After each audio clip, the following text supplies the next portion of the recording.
all the good things that have been going on in OVC, and that is really the emphasis of what I want to talk about today. I think because of the planning that we were doing 7 or 8 years ago and the planning that we've done over the last year, there have been tremendous strides taken in many different areas. And I came across this description, a brief history of the college. Well, it was written in 1893, so it would have to be fairly brief. At least we would think it was brief. You know, the college was founded in 1862, so it's 31 years, and it was a brief history, and it took 3 columns, and they had just built a new building on Temperance Street, and it was large and spacious, and the lectures and classrooms were heated and ventilated, so that was an improvement. And it had all the convenience necessary to equip the veterinary surgeon, both as a scientific and practical man, and the finest college in all of America. So I think we have to remember the roots where we came from, and that we are one of the finest colleges in all of America, if not around the world. So I thought I would start off by just putting some of the pictures of the new faculty that have come on board over the last several months. Very enthusiastic group in a number of different areas and departments. Some more photogenic than others, like the cat, you know. And a number of different awards, and I think we need to congratulate people when we see them in the hallway if they have won significant awards. Carrie Lissamore from the Ontario Association of Bovine Practitioners, Dean Meek from the OVMA, a Golden Lifetime Achievement Award, Todd Duffield from the CVMA, and Shigito became an honorary stag, which is the second-year class, and that was probably harder than the other awards to get. And Jeff Caswell recently was selected to be the editor of the prestigious Veterinary Pathology Journal. And as you know about other things that other people are doing, these things came primarily from the OVC Bulletin. So if you know people are doing good things or have awards, then be sure and get them into the bulletin so we can capture them. The faculty, particularly the clinical faculty, were out in full force at the Ontario Veterinary Medical Association, both in giving lunch and learn sessions and also manning the exhibit booth, or the booth that was in the exhibit hall, telling us about what we're doing. The Equine Sports Medicine opened up last June, or the ribbon cutting was last June. One of the things that I've learned is that we need to say it's the ribbon cutting because sometimes they don't open the day after the ribbon cutting. It may take, there may be a few pieces that have to be put into place, but we did have the ribbon cutting. And the Mona Campbell Center for Animal Cancer has also opened, and those of you who haven't had a tour yet should ask one of the people that are working there to give you a tour. And those of you who aren't aware may wonder, why is David Chilton's picture there? But thanks to Carol Ann Higgins and her connection with David Chilton through their sons who play baseball, we were able to get David Chilton here this week on Wednesday, and he spoke to a sold-out crowd in ORMM. And the proceeds will go towards Pet Trust and the Animal Cancer Center. And I think many of our colleagues across campus were wondering, well, how come the vet school gets to have somebody talking about finances who's on the Dragon's Den? And I think it demonstrates the far-reaching effect that we have in working with animals, working with people who care about animals.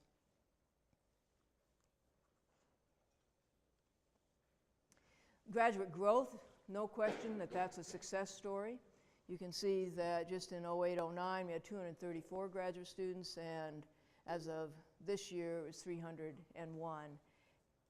But these numbers, this 75 increase, is individual faculty working with individual prospective students, probably far more than the one that ended up coming, convincing them to come, having them be successful, having the research program in order to support them, oftentimes having a stipend in order to get them to come. So it's a tremendous amount of effort, but of course a tremendous amount of gratification for people who work with these graduate students.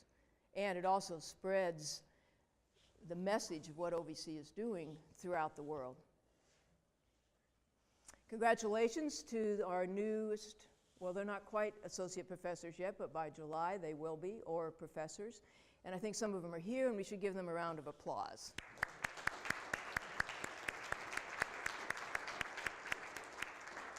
This isn't the first time they know about it. I mean, they had the official letter from the president saying that they are officially, that they will be promoted in July. So we're really pleased, and again, that represents the mentorship of the more senior faculty, tremendous amount of work by the department tenure and promotion and college tenure and promotion committees. There have been three websites that have been put up this last year. Gord Kirby worked really hard to get the research website up, and you could go to it. He's trying to make sure that it stays up to date. Of course, a website's only as good as what was put up on it the day before, and I think that's our biggest challenge. And the faster and faster the social media is going, the more and more of a challenge that is. I mean, it used to be you'd pay a wallop of money to a web designer and you had your website, but that's not the way that it works anymore. So this constantly needs to be updated with new stories. It's supposed to be the go-to place for finding out about research possibilities and collaborative opportunities, those kinds of things. There's also a recruitment website for primarily students that are international students. We have many graduates, or many applicants from Ontario, but there are different pools of applicants even in Ontario that we would like to attract. We want them to consider coming to the OVC, but also our international. And if you go to this website, you can see videos from some of our international students talking about what their experience is like. The Primary Healthcare Center, which is revenue supported, has a website, and you can see that it's fairly easy to figure out where they're supposed to go in order to get to the website. And Peter and Lisa Veit in the PHC have been working on that. And then the one that people have been questioning for some time is the Health Sciences Center, and that's now under construction, and I think that we're on the way. Dave Durbin may not realize that he's on this committee, but as part of the client experience, we see more and more it's not making a pamphlet, it really is making a website, having a whole program around the website. Then if you need materials, you take stuff off of the website and you may make a brochure, but really people are looking on the web for information, as we all do. The Institute for Comparative Cancer Investigation, I asked Brenda Coomer and Paul Woods, what do they think happened because there was an institute as opposed to what they would have been doing just because they're talented researchers and clinicians. And they gave me this list that there's an annual cancer research symposium, which probably would not have happened otherwise. All the potential for collaboration and for trainees and investigators to present their research. And also a plug for the one that will be on May 23rd, which they have invited David Argyle, who is with the Roslin Institute, University of Edinburgh. He's also the dean of the college at the University of Edinburgh, the veterinary school. So maybe we'll have him talk to us just about what the school is like, too. The Companion Animal Tumor Bank is growing. It looks like a freezer right now, but it's more than that. And one of the key components of it is having a technician who is collecting and making a database of those samples so that ultimately they'll be available for researchers here and elsewhere. She's also working on the clinical trials component of the Institute for Comparative Cancer Investigation. And I think the work that she's doing will be a good model for the other aspects of the clinical trials program that we're trying to establish. We had a bequest, the Rouse bequest, which has funded a graduate stipend, and there now have been some people that have successfully gone through that program. There's a listserv, and some of these ideas may be something that people in other areas might want to consider. You know, how do you establish and say, okay, you're a group, but there's a listserv of all the people on campus that are related to cancer. And if you've never heard of this and you do things that you think are related to cancer, then be sure and let Brenda know so that you can be added to it. A number of different media events.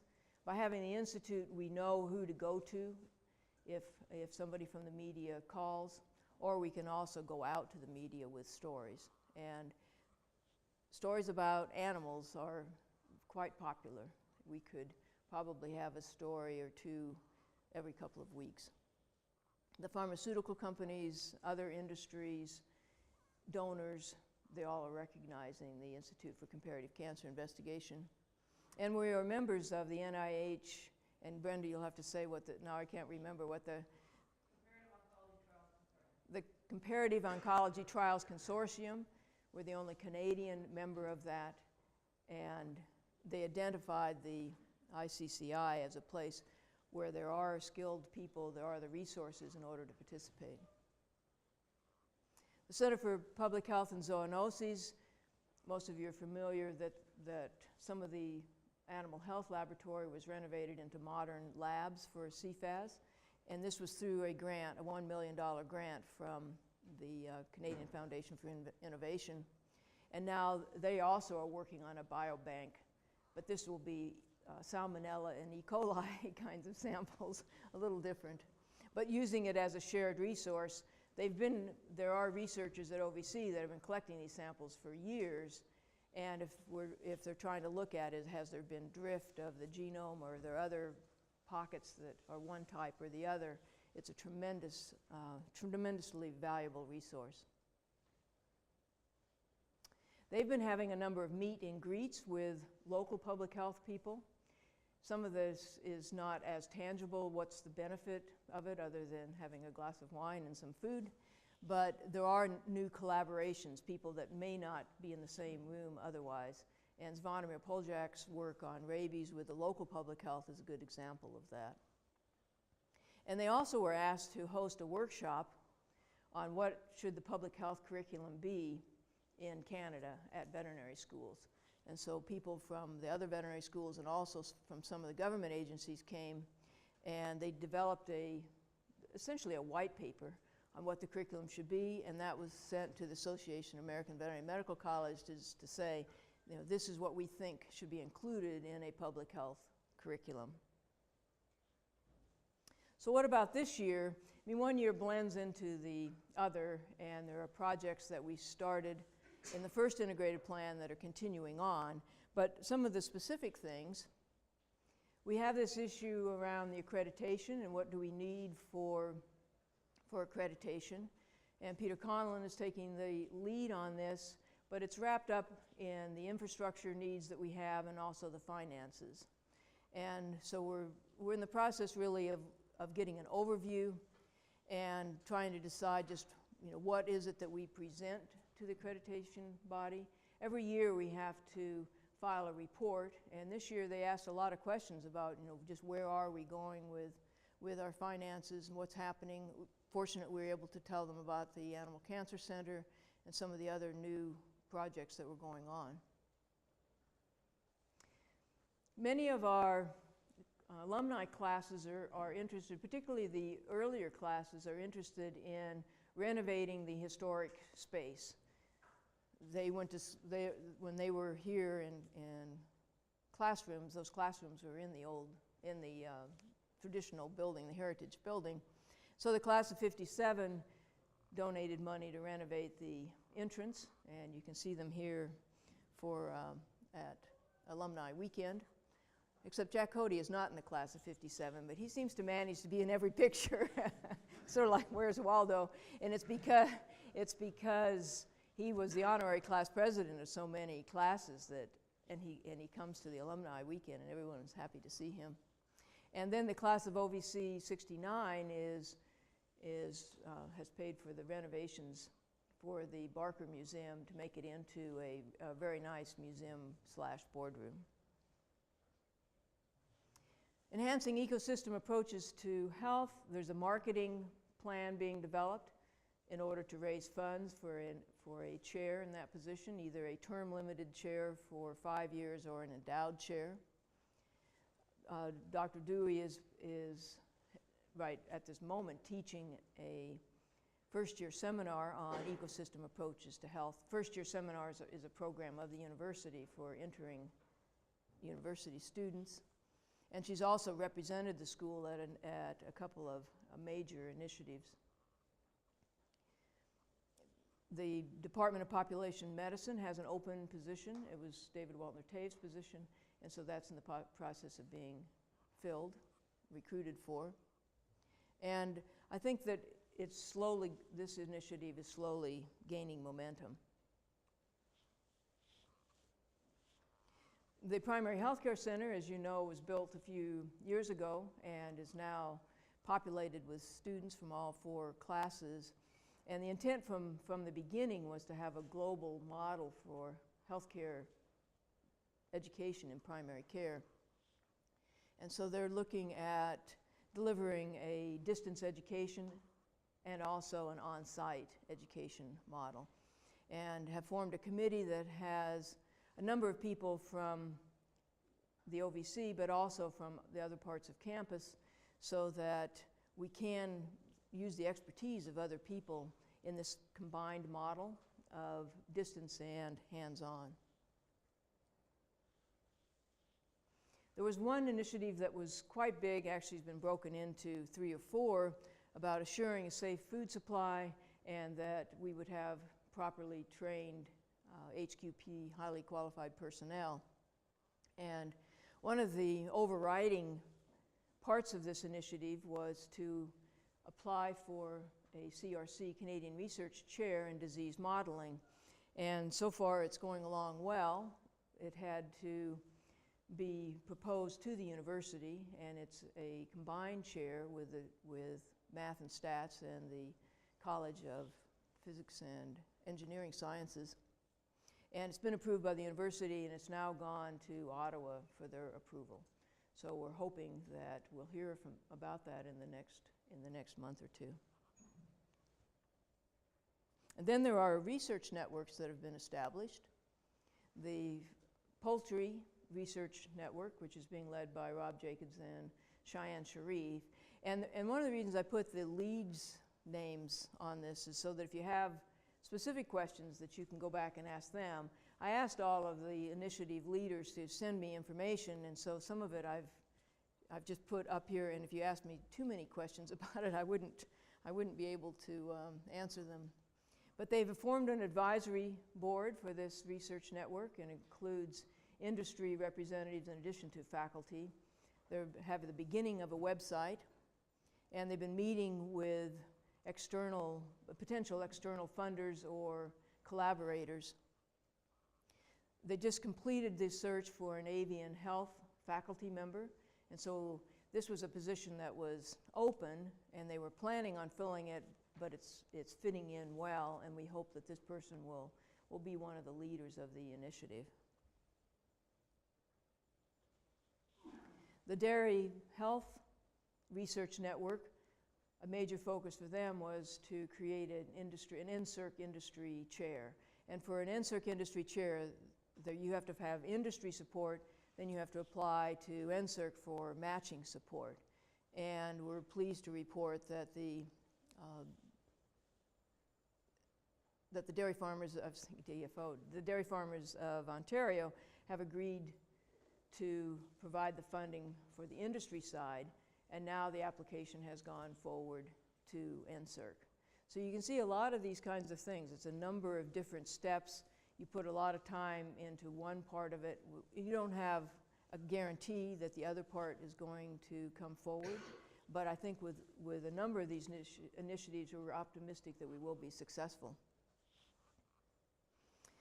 The other thing is that the Department of Population Medicine had a ruminant health field service position open, and so they're filling that position, and that person will go to support this initiative.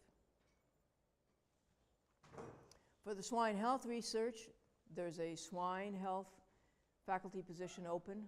This particular initiative is not as far as developed as to just what will the network look like, and it's something that we'll be working on over the next couple of months. And then there was a piece on what can we do to educate our food animal veterinarians, our students, to become food animal veterinarians as competent as they possibly can be. And there's been sort of two arms. One has been looking at a program where students would be identified at the time of entry that they're headed towards food animal.